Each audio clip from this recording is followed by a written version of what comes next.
आप देख रहे हैं न्यूज समय तक। नमस्कार, आप देख रहे हैं न्यूज समय तक। आइए नजर डालते हैं आज की खास खबर पर।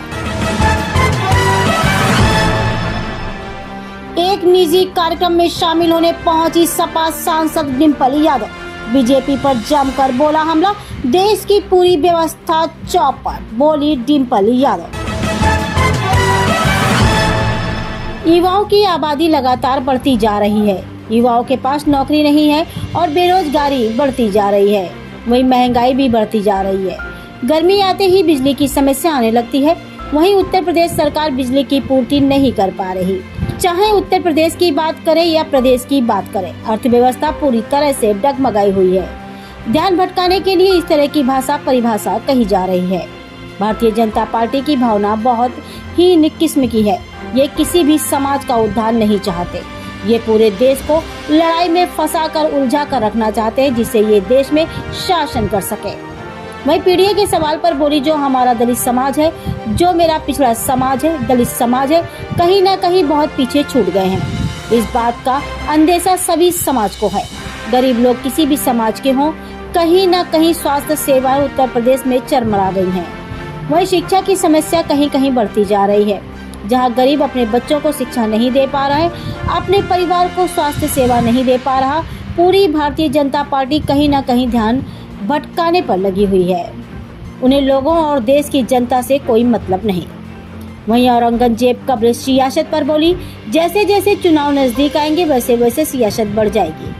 उनकी जो भावना व नीति और रीति भावना है, वह सत्ता में बने रहना चाहते हैं।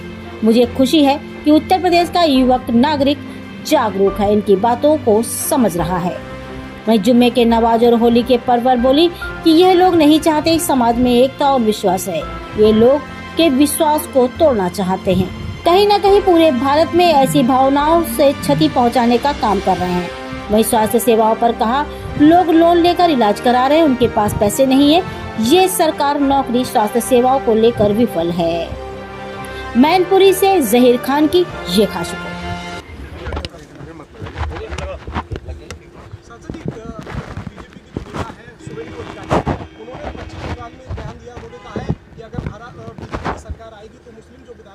उनसे हाथ नहीं मिलाया जाएगा, उन्हें बाहर फेंक दिया जाएगा। हमें ये समझना होगा कि जो आज जो देश की जो पूरी जो व्यवस्था है किस तरह से चौपट हो रही है, और लगातार जहां हमारा युवा की जो आबादी है वो लगातार बढ़ती जा रही है, और जहां कोई भी युवाओं के पास नौकरी नहीं है, और जहां महंगाई कहीं ना कहीं लगातार बढ़ती जा रही है।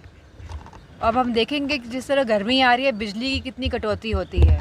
जहाँ यह सरकार उत्तर प्रदेश की बिजली भी नहीं दे पाएगी उत्तर प्रदेश में, और वहीं पूरे देश की जो पूरी व्यवस्था है, और जहाँ अर्थव्यवस्था पूरी तरह डगमगा गई है कहीं ना कहीं, तो कहीं ना कहीं ध्यान भटकाने की राजनीति के तहत इस तरह की भाषा और परिभाषा कही जा रही है। हमें यह समझना होगा और जानना होगा कि इन लोगों की जो भावना है, जो भारतीय जनता पार्टी की जो भावनाएं हैं, बहुत ही हीन किस्म की हैं, और यह कभी भी किसी भी समाज का उत्थान नहीं चाहते हैं। यह पूरे देश को लड़ाई में फंसा के उलझा के रखना चाहते हैं, जिससे कि ये देश पे शासन कर सके। योगी आदित्यनाथ ने पीडीए की नई मीटिंग गढ़ी। उन्होंने बताया है कि प्रोडक्शन हाउस ऑफ दंगई एंड अपराधी, पीडीए को बताया है। अगर हम जिस तरह से परिस्थितियां हैं उत्तर प्रदेश की, और जिस तरह से वाकई जो पीडीए का समाज है, जो हमारा दलित समाज है, जो हमारा पिछड़ा समाज है, जो हमारे कहीं ना कहीं गरीब अगड़े भी इसमें शामिल हैं, कहीं ना कहीं बहुत पीछे छूट गए हैं, और इस बात का अंदेशा और आभास सभी पीडीए के समाज के लोगों को हो रहा है।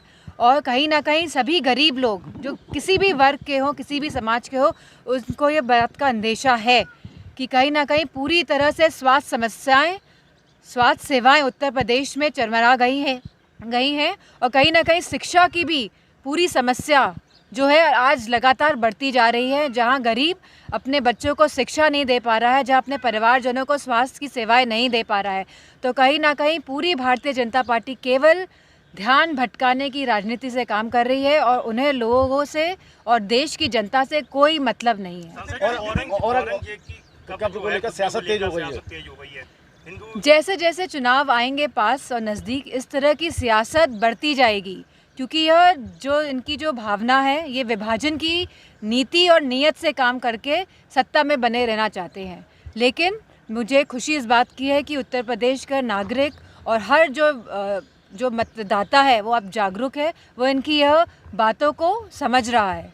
यूपी सरकार ने होली के त्यौहार को देखते हुए मस्जिदों को ढकने की बात कही थी, आदेश लागू किए थे। कैसे समझती हैं, देखती हैं इस आदेश को? हमें ये समझना होगा कि ये लोग नहीं चाहते कि समाज में सौहार्द रहे, ये लोग नहीं चाहते हैं कि लोगों में विश्वास बना रहे, ये लोगों के विश्वास को तोड़ना चाहते हैं और कहीं ना कहीं पूरे भारत को भी कहीं ना कहीं इस तरह की भावनाओं से क्षति पहुंचाने की पूरी कोशिश कर रहे हैं। मैडम आखिरी सवाल ये है कि सरकार हिंदू मुस्लिम कर रही है केवल एक तरफ, ना तो रोजगार की बात कर रही है, ना शिक्षा की बात कर रही है। अब देखिए, अब हेल्थ सर्विसेज की क्या हालत है, स्वास्थ्य सेवाओं की क्या हालत है। अगर परिवार में एक भी जन बीमार होता है तो उनका पूरा परिवार, उनको लोन लेना पड़ रहा है। आज की तारीख में न जाने कितने लोग क्षेत्र के आते हैं जो उनके पास पैसे नहीं हैं अपने परिजनों के इलाज कराने के। तो कहीं ना कहीं यह सरकार पूरी तरह से स्वास्थ्य को लेके, नौकरियों को लेके, महंगाई को लेके पूरी तरह से विफल यह सरकार है और केवल देश की जो समस्या उन पर ना ध्यान दे के ध्यान भटकाने की बात करती आई है और करती रहेगी। देखते रहे न्यूज समय तक। आप खबर दें, हम आप तक खबर पहुंचाएंगे। गांव से शहर तक, शहर से देश तक, देश से विदेश तक।